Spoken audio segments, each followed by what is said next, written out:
La partie demanderesse, appelante dans la présente cause, le chanteur, danseur, auteur, compositeur et interprète Fally Ipupa vient à la cour d'appel de Kinshasa-Gombe solliciter la suspension de l'exécution du jugement rendu en sa défaveur au tribunal de commerce de Kinshasa-Gombe en faveur de la partie défenderesse intimée Denis Sadiki Mukandiloa. Pour la partie requérante, Fally Ipupa, le premier juge a fait une mauvaise application de l'article 21 du Code des procédures civiles en ce qui concerne la clause exécutoire et il n'aurait pas motivé sa décision. Mais la partie défenderesse, Denis Sadiki Mukandiloa, affirme avoir obtenu un certificat de non-dépôt ou de non-appel d'une requête en défense à exécuter. Une affaire qui remonte à 2013. Selon le ministère public près la cour d'appel de Kinshasa-Gombe, en décembre 2020, le tribunal de commerce de Kinshasa-Gombe avait été saisi et convié à trancher l'affaire qui opposait la partie civile Sadiki Mukandiloa au chanteur, danseur, auteur, compositeur et interprète Fally Ipupa pour piratage de l'extrait d'une chanson à la gloire de l'ancien président de la République démocratique du Congo, feu le maréchal Mobutu Sese Seko, chanson intitulée Lokuta Monene.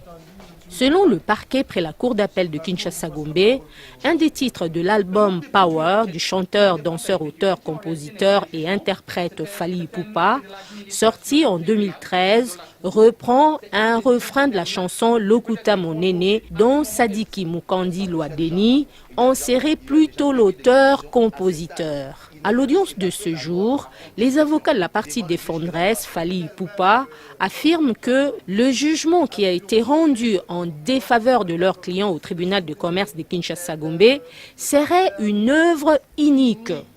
Ils sollicitent du tribunal la reformulation de l'œuvre du premier juge pour mal juger, ce qui suscite un vif débat. Les avocats de la partie défenderesse brandissent la loi relative à la création et organisation des tribunaux de commerce et l'ordonnance portant protection des droits d'auteur. Pour eux, la partie demanderesse, le chanteur, danseur, auteur, compositeur et interprète Fally Ipupa, le jugement n'appelle aucun recours au regard des dispositions de la loi. Ce jugement est foncièrement unique et doit être détruit par le juge d'appel. Alors sur ce, nous demandons à la Cour de nous accorder les défenses à exécuter pour nous permettre, pour ne pas laisser pareilles œuvres salir le nom de la justice en RDC pendant que le chef de l'État se bat corps et âme pour établir un État de droit dont vous êtes les maçons. On a tergiversé en vous faisant croire que l'article 21 aurait prétendu que la clause exécutoire prévue dans cette disposition fait allusion seulement à l'appel et non à l'opposition. Et on a paraphrasé d'une certaine manière cette disposition. Mais quand on l'a lu à voix basse. Parce qu'évidemment, on s'est rendu compte qu'en lisant les dispositions de cet article, les dispositions étaient en contradiction avec les paraphrases. Est-ce que je dois relire cette phrase, cette disposition que vous connaissez très bien? Je vais le lire. L'exécution provisoire sans caution, virgule, est ordonnée même d'office s'il y a titre authentique, promesse reconnue ou condamnation précédente par jugement dont il n'y ait pas appel. Point. La Cour passe ensuite la parole aux avocats de la partie demanderesse, le chanteur, danseur, auteur, compositeur et interprète Fally Ipupa pour leur réplique.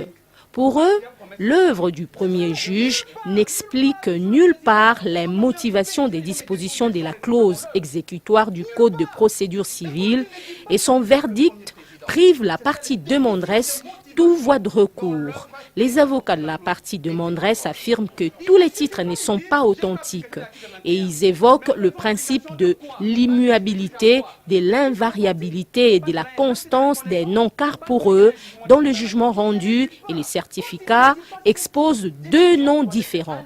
Pour les avocats de la partie demanderesse Fally Ipupa, Sadiki Denis Mukandiloa n'est pas Sidiki Denis Mukandiloa, mais également le non-dépôt d'une requête est un acte et non pas un jugement. Les avocats ou bien les conseils de Fally Ipupa n'ont nullement dit, et la Cour a assez bien entendu, ils n'ont nullement dit que le juge n'a pas fait application de l'article 21. Ça, c'est travestir la plaidoirie des avocats de Fally Ipupa.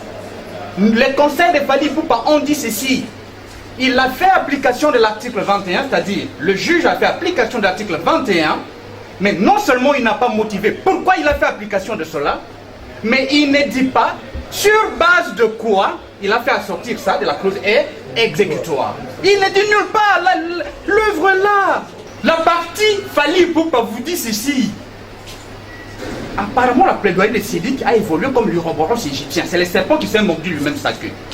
Quand Fally Ipupa vous dit que nulle part dans la loi, on peut dire j'ai fait assortir ma décision d'une clause exécutoire nonobstant appel, nonobstant tout recours. C'est tout nul. La loi ne dit pas ça. Pas tout recours. Il y a combien de voies de recours en droit? Le juge sérieux ne dira jamais nonobstant tout recours. Il dira nonobstant appel ou nonobstant au bout. Quand tout recours, vous privez la partie même les voies de recours extraordinaires. La Cour donne la parole au ministère public pour son avis. L'organe de la loi pose d'abord des questions à la partie défenderesse Sadiki Mukandiloa avant de prononcer son réquisitoire qui invitait la Cour à dire sans objet la requête de Fally Ipupa, partie demanderesse, dans la présente cause. Si l'exécution vantée a été consommée ou elle est partielle, c'est quelque chose que vous devez savoir. Et votre honneur, à ce stade, la seule voie qu'il reste, n'est-ce pas, puisqu'il y a déjà début d'exécution, à ce stade, il ne leur reste que d'après la loi, la contestation devant le juge que la loi a prévu. Vous avez suivi la réponse à votre question? Le fait qu'il y a un procès verbal de saisie attribution des avoirs du concerné, la tradition n'est qu'une autre étape. Mais les biens sont déjà saisis, totalement sont saisis. Les chiffres qui sont repris dans le procès verbal de saisie attribution les démontrent que ça a été saisi.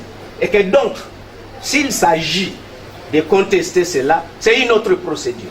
Ce n'est pas ici. Et par conséquent, il plaira à votre